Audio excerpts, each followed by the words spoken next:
Shall I start? Yeah. Great. Thank you, Sangeeta. Hello, everyone. Welcome again. Good evening, good afternoon, and good morning. I have a diverse group of audience, I believe so, from different parts of the world. So thank you for attending the session again today. And this is our final session in the series in the honor of Pulmonary Rehab Week. And today's topic is Mind Your Mental Health. And I'm Shakila Devi Perumal, Pulmonary Rehab and Mental Health Specialist. So thank you again to Mentoring for making this presentation possible. And I'm delighted that for your support so long for the last 2 sessions as well. And I hope to work in collaboration in future. Thank you. And this disclaimer, as I used to put in the older webinars, this presentation is not a medical advice, but an information to create awareness on pulmonary rehabilitation and mental health. Any information or approach should be used in discussion with your current provider, and the author or the mentoring make no warranty or presentation that these considerations will improve your health or prevent possibility of any negative outcomes. This presentation is prepared based on the information available at the time of preparation, and it can be superseded later by the developments in the field of pulmonary rehabilitation and mental health. So today's session, I would like to focus on explore mental health challenges for people with chronic respiratory disease and their care providers, and recognize the intersection of breathlessness with anxiety and depression in people with chronic respiratory disease, and no options for mental health activities.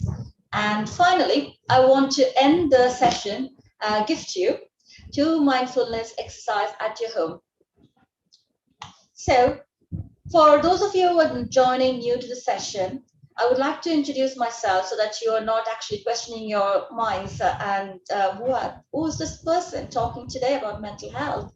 So I am a physiotherapist with 20 years of experience, specialized in pulmonary rehabilitation in Dublin for over 9 years as a pulmonary rehab coordinator and senior respiratory physiotherapist in St. Michael's Hospital, Dunleary, Ireland. And prior to that, I was also a senior physiotherapist in primary care, and it is under the HSA Ireland.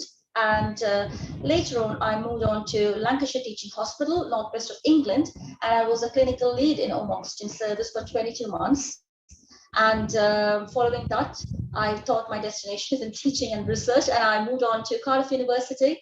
For the past 2 years and 10 months, I'm working as a lecturer in cardiorespiratory physiotherapy in School of Healthcare Sciences, Cardiff University.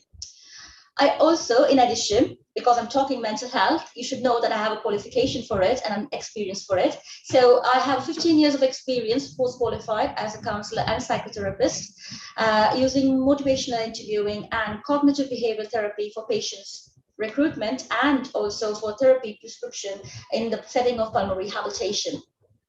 I'm also an accredited member of the British Association of Counselling and Psychotherapy. And I also had some role in clinical research in terms of conducting clinical research and collecting data, writing up the research paper and presenting at the conference and publishing the research paper. I played that role since 2009 to 2021. And people who are very interested to look into my professional background further, I'll put a link on the LinkedIn profile, and you can click on the link to watch that, to know more about myself. So without any further ado, I'm going to go to the next slide.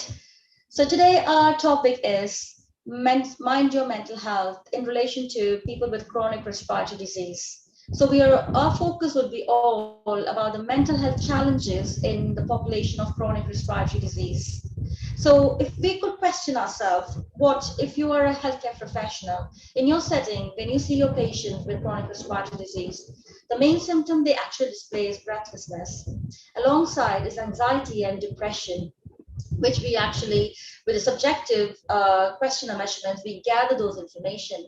But are we really focusing on the anxiety and depression, emotional changes, just in a matter of paper, or are we targeting them better? For that, we need to be understanding what the real challenges people are going through.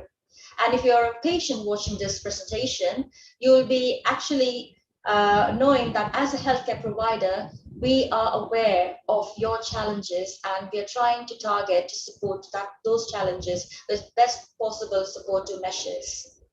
So the first thing which I mentioned is breathlessness and fear cycle. So people with chronic respiratory disease have a breathlessness and fear cycle. And because of anxiety and depression and panic attacks, they have a feeling of suffocation, and that leads to an inactivity and isolation and demotivation, and that challenges their living and decreased quality of life.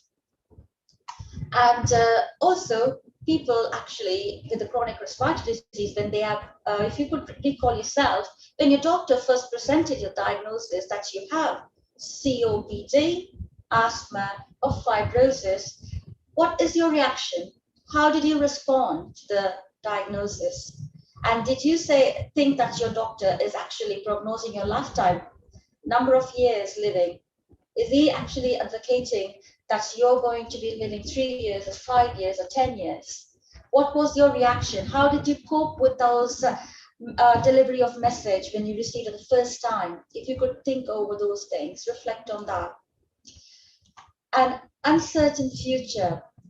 That is another challenge what people with chronic respiratory disease goes through when they are produced with a diagnosis, and when they actually healthcare provider says you have an uncertain future, you live only for a certain amount of years and you have to follow this, but it is incurable, which is a big shock for many people, and that actually challenges their existence, and that is a huge pressure.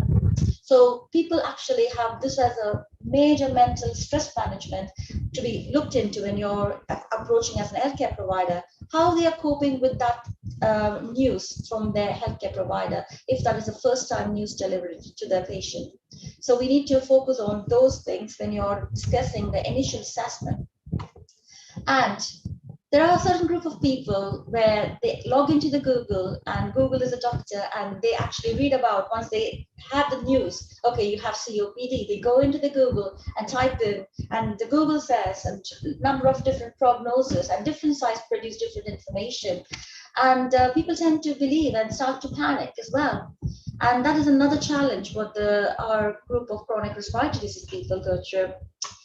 And because of the cycle of breathlessness and inactivity and the emotional thoughts and thinking, their daily activities curtailed, and they actually not participate in a lot of extra social activities. And this produces stamps them into a disability category, and a lack of satisfaction in their quality of life, a discontented heart. Okay, so that actually is not really good. Any of the stress linked up is going to curtail their lifetime as well. The mind and body are more interlinked. So this is another mental health challenges our population of chronic respiratory disease people go through. And the other one I would like to talk about is the oxygen stigma. So people with, yesterday we had the more oxygen, more muscle session. So I did talk about this a little bit there. So just for the new people who are joining the webinar, people with oxygen as the stigma or the myth, whether I'll be addicted to the oxygen for lifelong, or whether this oxygen is going to be any benefit, and whether any people is going to look at me and isolate me from the group because I'm wearing oxygen. So those are the different oxygen status stigma group of people with chronic respiratory disease have. And the other thing I would like to mention here as a challenge, what people perceive is patient and family perception. How they perceive the diagnosis of if they are a caregiver, how they perceive the diagnosis given to their family member, and how they are going through their emotional challenges to manage or provide support to the particular patient, and what kind of help they can actually get for the supportive measures. So those are a big question mark, which creates a more pressure, and family pressure is also stressed on the patient as well. Patient feeling that my spouse or the partner is getting anxious because of my condition. So that creates a very stressful environment in the family situation. And the other thing is the stigma around the word of mental health. as psychologists and psychiatrists, I have an experience in my pulmonary rehab coordinator role back in Dublin, when I start to talk about the anxiety and depression, and if the people are in high levels of anxiety and depression, with the questions what we use, I would talk about approaching a psychiatrist, a psychologist, if they're not benefiting from my counseling session. And they start to think, oh my God, I would be tagged as a mental health patient, and I would go into a psychiatrist is something like end of life measure for a lot of people. And some people think that they will be isolated because they're going to a psychiatrist. People might actually stamp them, you're a dumb. So they have those kind of stigma around that, and we need to work on to make mental health as a normal as any other intervention measures for people, so that they are aware of the supportive measures and manage their quality of life in a better way, especially in our group of chronic respiratory disease, very, very crucial. So, is fear a learned emotional response? So what happens when patients get breathless? They are actually having a fear factor, and that causes the panic attack. But naturally, isn't it, like we as a human, as an evolutionary response, we fear looking at a lion, a picture or lion vision of a lion. Some people are a fear of a spider. Some people have a fear of height. So there are different versions of evolution fear response in our body. But there was one study, actually, which I would just put on the slide here, conducted in 1962, where they tried to evaluate the fear factor. How is it a trained response or an evolutionary response? So what they did was they took patient groups and they actually put a high volume of vibration of sound. And they actually wanted the response of the patients, whether their heart rate increased, whether they actually increased breathing, whether they panicked. Nothing happened to the patient. And then what they did was they actually injected a medicine to paralyze their diaphragm muscle. A diaphragm is the main breathing muscle. So when they injected the diaphragm, the medicine to the diaphragm to paralyze the diaphragm for temporary purpose, and they saw the patients actually suffocating, getting breathless, because the diaphragm is not moving, so inspiration is not happening. So the patient was suffocating. And this was only for the trial purpose, and the patient was recovered, don't worry. So from that experiment, then they stopped they didn't inject any of the medicines after that, after a short period of time. And they actually put a high volume of sound with no injected medicine, and the diaphragm is a normal function, but still the patient started to suffocate. So this is a trained response. Why I'm saying this, what is the point of me bringing this study here to you today? So my point is the breathlessness fear cycle is when you're breathless, your breathing is getting affected, and there is an increased work of breathing, and your accessory muscles get into action, and the dynamic inflation, a lot of air trapping happens, and your brain is trained to that response. So whenever you slightly get breathless, then your brain is actually recognizing it as a suffocation. And that's why you get more and more increased panic. And your thinking process thinks that, oh my God, I'm suffocating, I have no breath. And there is an anxiety and panic attack because of this misconception, and there is a thought of dying as well. And as a result, again, your functional activity is curtailed, and you self-isolate, and your muscles in the chest and other extremity, because you're not active, gets weaker, and you have a poor quality of life. So we need to be breaking up the cycle of the breathlessness and fear cycle. And there are a lot of mental health supports, which we'll be talking in the following slides. But my advice today would be, as an advocate for pulmonary rehab, start pulmonary rehab. That would be the best way to break the cycle of breathlessness and fear. So what are the coping strategies our patient groups go through?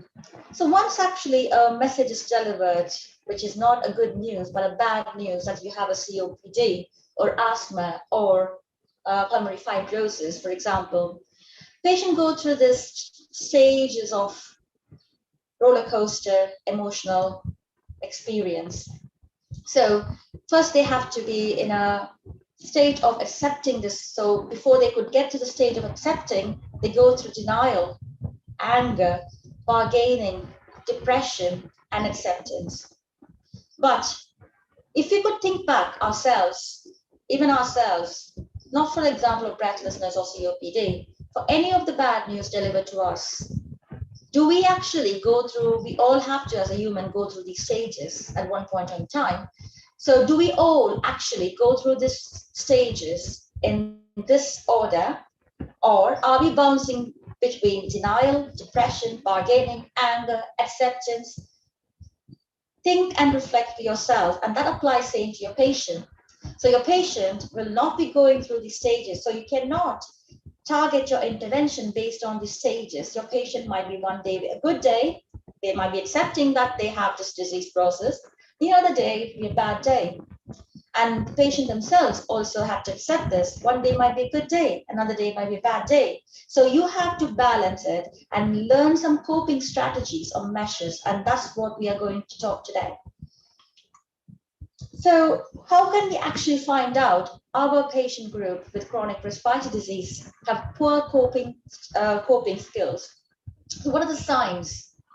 So eating and sleeping too much, and this is not new. With COVID, most of us actually have done in the past 2 years, since 2019, are doing, okay? So I'm not doing well. I'm not good enough. I'm tearful. I'm anxious. My spouse is anxious. So these are the reference statements what your patient will come to and say that I'm not doing well, I'm not good enough. So you can actually find out and figure out, and if a patient is breaking down into tears frequently, then they have a poor coping strategy. So you can actually have the red flags in your discussion with the patient when they're attending your rehab session or when they're attending your outpatient respiratory clinic, how your patient is coping the disease process. As a professional, healthcare professional, we also should be mindful of our patient group feelings. So what are the depression symptoms? The major depression symptoms can be grouped under emotions, thoughts, physical, and behavior. The major emotion symptoms are sadness, anxiety, guilt, anger, mood swings, irritability. And thoughts, they might actually criticize themselves. Oh, because I was smoking, I had to end up in this state of disease, COPD. And they might actually suffer from impaired memory because of lack of oxygen or some other issues because of the aging process, whatever it is. That will be as added on a comorbidity to their disease process as well. And indecisiveness, confusion, thoughts of dying, and suicide. And physically, they have fatigue, chronic fatigue, and lack of energy, sleeping too much or too little, weight gain or weight loss, loss of motivation, and substance abuse. And in their behaviors, they will be withdrawn from others or the close networks with they were interacting before the disease process, or neglect their responsibilities, or change. They might notice such changes in their personal appearance as impacted them emotionally as well. These are the depression symptoms I would like to point out. If it resembles one of those resembles in your life pattern, be aware of it, but don't get depressed. There is a solution for everything. So clinically, what we term as depression, clinical depression, is feeling sad or feeling down every day for 2 consecutive weeks is termed as a clinical depression. Because everyone as a human have to go through anxiety and depression. There is ups and downs, but clinically you're actually fine. You have a clinical depression if you have a continuous 2 weeks of feeling down or low. So what does the research say?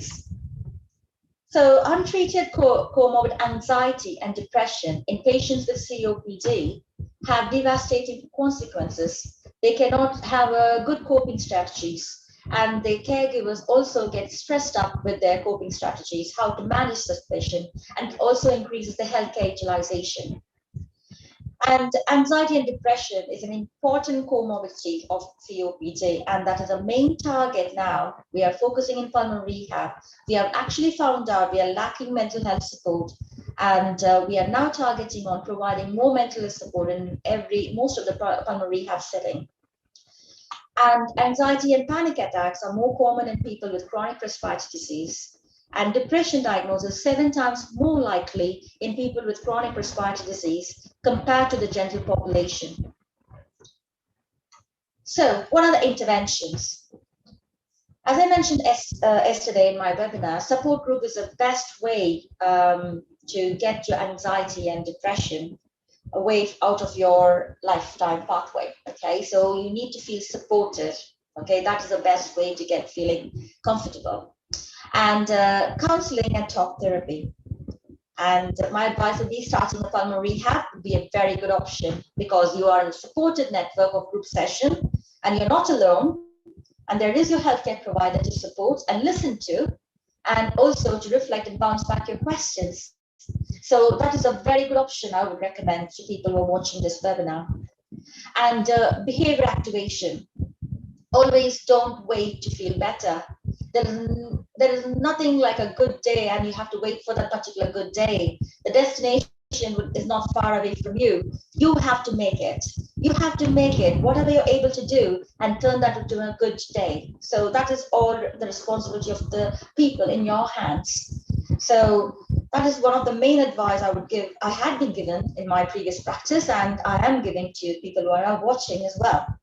And alternatives would be mindfulness, progressive muscle relaxation, yoga, spiritual prayers. And the final option would be the medication. So we go through each of them to the best of the extent. The support groups, as I mentioned, we all know that we are different from each other. But when it comes to a group of chronic respiratory disease, if you're in a support group, you will not feel that you're very different.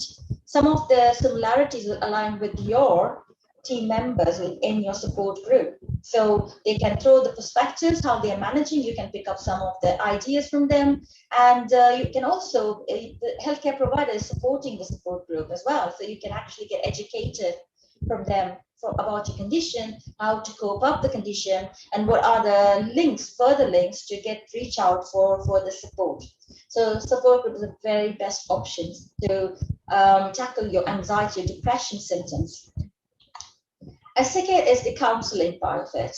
Okay, so I put on the link here in UK because most of the people watching from UK, but for the people who are watching from US, there is an American Association of Counseling, Psychology, sorry, and they have a very good link and reach out resource. I would ask you to refer that. For the population in UK, this is the link where they have all the therapists accredited in different groups of counseling and psychotherapy. So you can actually trust that you have a trained and qualified counselor or psychologist or psychotherapist from this list of, if you click this link, you can reach out the close by resources available to your home. And the mindfulness. So mindfulness, when we come to mindfulness, there's a lot of misconception of mindfulness. And just to clear that hair here, mindfulness is not any religious practice, or it is not attached to any religious practice at all, or it's not a relaxation. It is actually a meditative practice, opposite of multitasking. You're not tasking multiple things, you're just focusing on one thing. And living in the present moment, not in the past, not in the future, but in the present moment. And it is not, as I mentioned, a religious or relaxation exercise. And there is evidence that at least a 20-minute mindful breathing improves your breathlessness in chronic respiratory disease population. So another form of supportive measure intervention for mental health is yoga. And it is one form of mindful practice. And from the mentoring, we have our best yoga teacher, and I've attended the International Yoga Day, Ms. Sujata Taladi. You can contact her if you're attending the webinar from that group. But other people, yoga is wider, and you can even have sessions on the YouTube or to your close by tutors. Just link up, and at least 10 minutes of yoga will actually clear your mind and prepare your body and ready for the day. And if people have the best times, there's no definitive prescriptive time as the best time. Your own time, morning, afternoon, evening, whatever is best suits you, is the best time for you. And the final target is medication. But some people actually precede the referrals of medication before their counseling session. And in some cases, it might be beneficial because some people have very high anxiety and depression disorders, and it can be controlled partly by the medication, and so that they are not very hyper. During the counseling session, they can calm down and listen to the measures or interventions being advocated by their therapist. Who can prescribe medication? Pulmonologists, GPs, psychiatrists, palliative care consultants can actually prescribe your medication. And there is a 8 weeks program of mindfulness-based stress reduction. The Lung Rehab Voyage is going to offer that for you guys who are interested. Can contact me, and I put my email ID at the end of the session. And basically, this is a session where people can avail 8 weeks program in a private clinics or hospital setting. It can be provided individual or a group setting. The main values is you're actually inculcating a mindfulness mindset. That's the value of that 8 week session. And people will develop some confidence and self-care, looking forward to socializing events, joyful, so breaking down that cycle of anxiety and depression, and you will be feeling revived and able to be more confident in managing yourself. That is one of the things I would like to focus on today as well. So my next slide is going to get ready in your own comfortable position, wherever you are in your house, sitting at the desk or in your living hall. Just be comfortable. It's a very quick 3-minute mindful breathing session. Just going to start that.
So as you can notice, While I was doing this, I was placing one hand on my chest and one hand on my upper belly and feeling my chest moving out and in as listening to the instructions from the BGM. So focusing on only on my breath and the instructions. So this is how you practice this 3-minute mindful breathing. And I just wanted to introduce another one, 5, 4, 3, 2, 1 grounding technique, which is very a 5-minute grounding technique, which is very useful. I'll get started.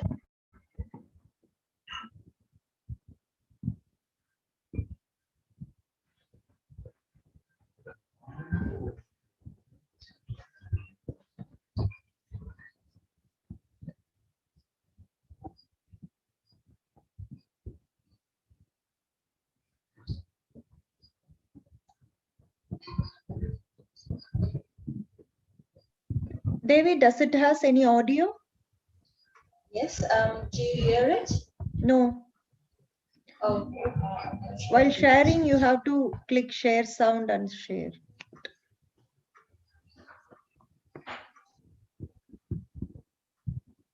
can I actually send that link to you, Sangeeta? Sorry? Can I send that link to you? Yeah. Yeah, that would be better. Do Okay. you want me to play? Yeah. There is a link on the base of the, but I can send you now quickly. Okay. Yeah, in chat.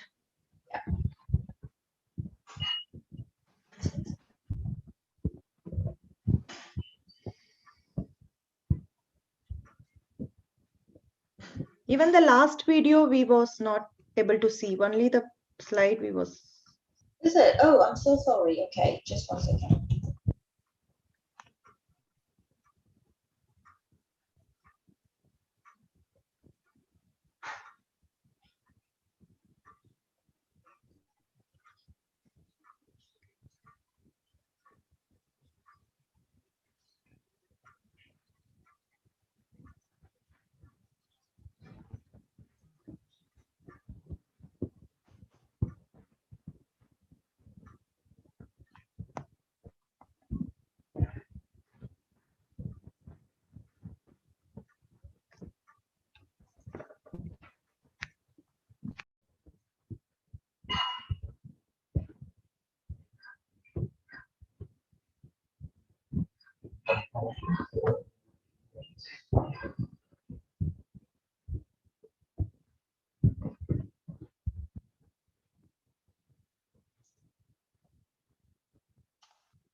I've just sent it to you now.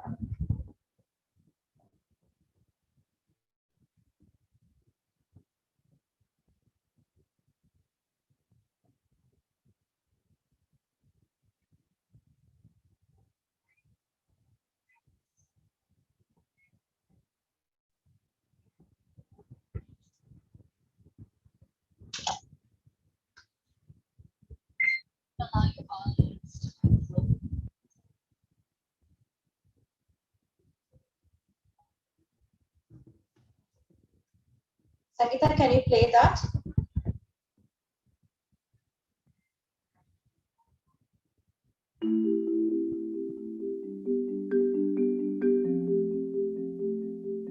The 5, 4, 3, 2, 1 method is a grounding exercise that can help you stay in the moment and avoid negative thinking and worry. You can do this exercise anywhere, at home, at school, in the car, or even in the middle of a crowd. You can do it sitting, standing, or laying down. Counting down from 5, use your senses to list things around you. Make an effort to notice details about these things. This is how to do it.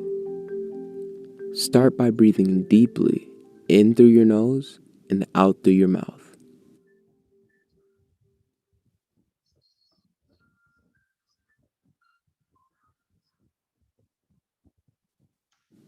Then slowly look at your surroundings. Find 5 things that you can see around you. Maybe you see a colorful poster on the wall. the spider web on the bookshelf, the lamp on the nightstand with the red shade, the cat sleeping peacefully on the chair, the cactus on the dresser that has finally bloomed.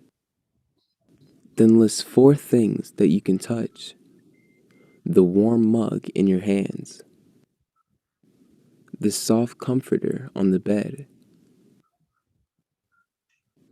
the denim of your jeans, the scratchy carpet under your feet. Next, listen for 3 things you can hear. Maybe the ticking of a clock, the quiet hum of your computer,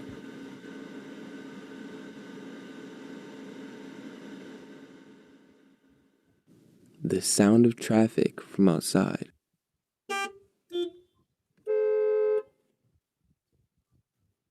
Now try to find 2 things that you can smell: the tea in your mug, the clean scent of your clothes. Finally, list 1 emotion that you feel. This is a way to ground yourself so you can feel present in the moment and in control of your surroundings. Now you try.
Use this method when you feel overwhelmed to bring yourself back to the present moment.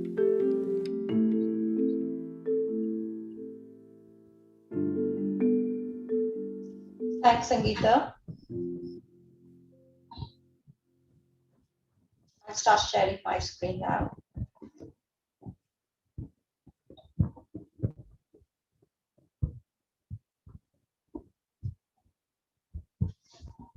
Great. So we had watched the grounding technique, and I hope people like it. And thank you for listening today. And we made it today the final webinar session in the series for the week of pulmonary rehabilitation. And this was in honor of the Pulmonary Rehab Week from 25th to 27th June. And basically, what's the main message we want to deliver in this week is we would like to give people awareness around pulmonary rehabilitation, its values and benefits. And pulmonary rehabilitation is not only an exercise program, but also mental health, and it is a multidisciplinary teamwork to support patients to improve their quality of life, not only a management of symptoms. So please share your questions, comments, and thoughts on the mentoring YouTube channel or to my email directly to the Gmail email I mentioned here, lungrehabvoyage21. And don't forget to show your support. We have a Twitter page at this minute now, fully developed and launched. Sangeeta, is it okay? Can everyone hear? Yeah. Okay, Yes. fine. Yes. So I thought like there was a sound coming up the background. I thought like my audio was not clear. Okay, great. So let me actually repeat that. So please share your support in the Twitter page at Rehab Lung or the Facebook page Lung Rehab Voyage. And I would actually endeavor my best efforts to put some response if there's any questions. And people who would like to take our program, please do email us and we can proceed further with other requirements for your program. And we will be back on next series in July. We are planning on a couple of other events in July. So we will actually inform you, and we would like your support. And also we are there to offer the service for you. Thank you for listening again. Thank you. Thank you very much. Thank you. Thank you. Thank you. Bye. Thank you. Bye now.